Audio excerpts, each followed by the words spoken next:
भगवान की स्तुति करना, भगवान की महिमा को गाना। श्री सुखदेव जी कहते हैं कि जब गजेंद्र के मन में ऐसा आया तब उसने अपने मन को हृदय में स्थिर कर पूर्व जन्म के सीखे हुए जप को जपना प्रारंभ किया। कि जब अपने मन को हृदय में स्थिर कर पूर्व जन्म के सरीखे कि जब गजेंद्र के मन में ऐसा भाव आया मन के अंदर कि मैं भी उस भगवान की स्तुति को इस जीभा से गाऊं।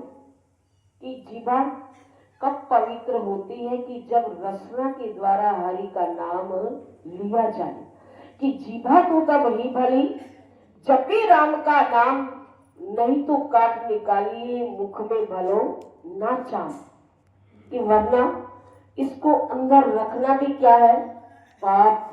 कि अगर इस जीभा के द्वारा हम भगवान का नाम नहीं लेते, जपन नहीं करते, तो मन को हृदय में स्थिर कर पूरा जन्म के सीखे हुए जप को जपना आरंभ किया।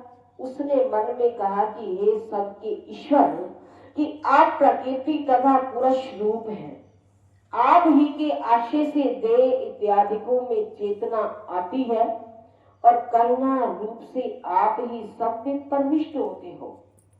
कि जिसके ऊपर आपकी करुणा है, दया दृष्टि है, कृपा की नजर है, तो आप ही सबके अंदर प्रविष्ट होते हो, आप ही सबके दिलों के अंदर विराजमान होते हो।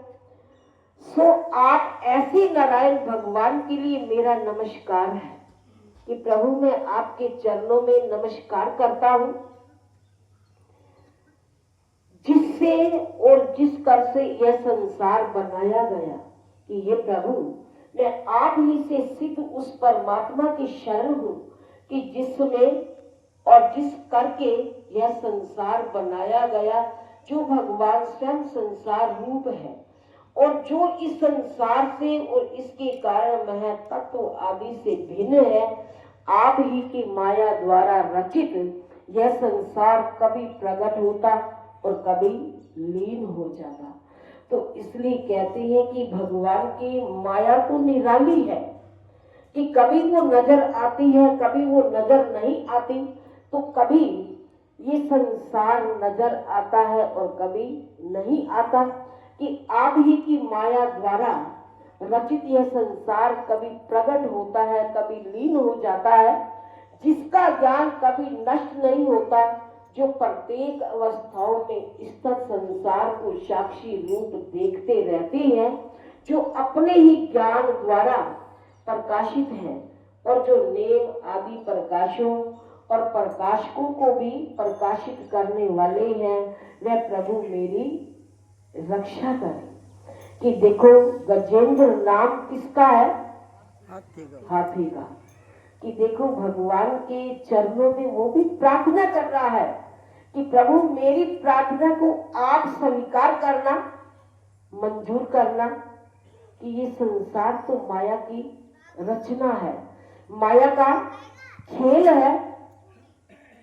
कि जो प्रभु के नाम को जपता है, जपन करता है, तो वह प्रकाश रूप प्रकाशकों को भी प्रकाशित करने वाले हैं।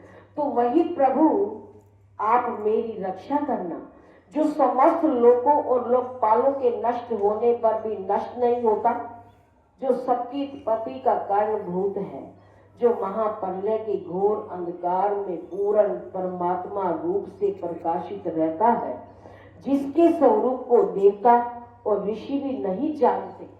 तो वहां तक तो ऋषि मुनि उनकी भी पहुंच नहीं है। कि जहां भगवान को जानना होता है, असली तत्व को पहचानना होता है, तो वहां ऋषि मुनियों की भी पहुंच नहीं है। कि पूर्ण परमात्मा रूप से प्रकाशित रहता है, जिसके स्वरूप को देवता और ऋषि भी नहीं जानते, जिसका रूप बड़ा ही दुर्गेंद्य है, जिसका चरित्र बड़ी ही कठिनता से समझ में आता है, तो वह प्रभु त्याग से वन में तप करते हैं और ब्रह्मचार्य आदि व्रतों को पूर्ण रूप से करते हुए समस्त प्राणियों को अपना रूप मानते हैं, वह ईश्वर मेरी भी रक्षा करे। कि देखो, गज कहते हैं हाथी को, तो जब उसके मन के अंदर भगवान के प्रति विश्वास उत्पन्न हुआ तो वो भी भगवान के चरणों में अपनी प्रार्थना करने लगा कि प्रभु, कि आप इस माया से, इस पहले से, इस संसार के दुखों से आप ही छुड़ाने वाले हो, आपने ही मुझे बचाना है, कि मुझे तो और कुछ भी नजर नहीं आता।